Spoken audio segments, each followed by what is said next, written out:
I want to get your thoughts on the other big conflict too, the Russian conflict. We've seen Donald Trump direct some pretty fiery words at Vladimir Putin after he launched his biggest aerial attack on Ukraine since the war began. Right after that call with Donald Trump, is the US president's involvement here assisting or hindering? And how much closer are we to get some kind of resolution here?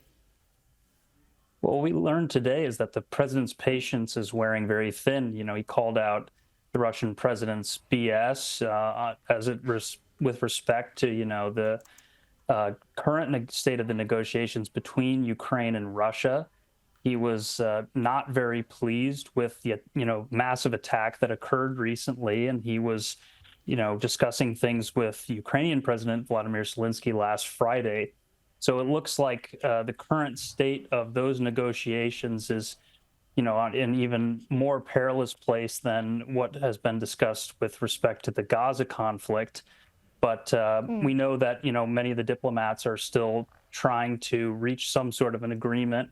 And we know that, Trump is basically looking to make this one of the key foreign policy wins of his second administration. So he's furiously been discussing these things with his aides and with the various diplomats and hoping to reach some kind of an agreement, ideally in, the near future. Donald Trump copped a bit of criticism for his spray at the Ukrainian leader, Zelensky. Is a lot of this tit for tat regarding his relationship with Putin, is that down to, real disagreements with Putin, or is he trying to show public perception that he's now more supportive of Ukraine, redirecting aid there, of course? His actions tell you that he has changed his tactic throughout this conflict since he's taken office. You saw last week that there was a move to pause some weapons shipments to Ukraine that he eventually overrode, and that he decided that Ukraine did need more weapons. Ukraine did need Patriot missiles. And so that's definitely a change in posture from the administration and something to keep an eye out for as these negotiations continue. Got to get your thoughts on tariffs. It's really what we're talking about here in Australia at the moment.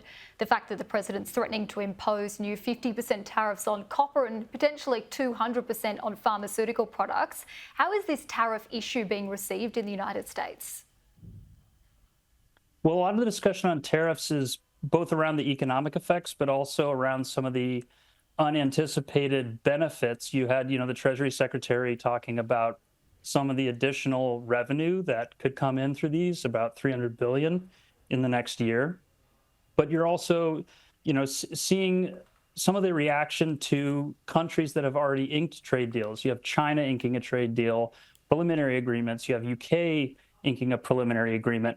And so there's been a little bit of a path for countries that are worried about being thrown, into this perilous situation where these tariffs hit. Of course, we've seen the deadline moved back twice now. First, it was deferred 90 days from April 9th to July 9th. Now we're seeing another deferment until August 1st. So what's that indicating? That's indicating that a lot of these countries Trump really wants to strike a deal with. The UK deal was something that was crafted in order to avoid these higher auto tariffs, these higher steel and aluminum tariffs, these things that would have been crippling to both economies. But once the trade deals worked out and once some of those disparities are lessened that, Trump's advisors have talked a lot about, this is something that he wants to agree to. It's something that the other nations want to agree to. And so my advice to, Australia would be to find some of those ways in which they can emulate these trade deals that have already been struck with UK, with China. In the case of the UK, you saw all it took for them to lower their auto tariffs was for them to say, hey, we're going to take some more U.S. beef. So, it wouldn't be something, identical to that, but there's clearly different imports and exports that can be discussed and worked through and come to some sort of an agreement between these parties. We'll see what Australia can put on the table. Thanks so much for your time, Josh Christenson from the New York Post.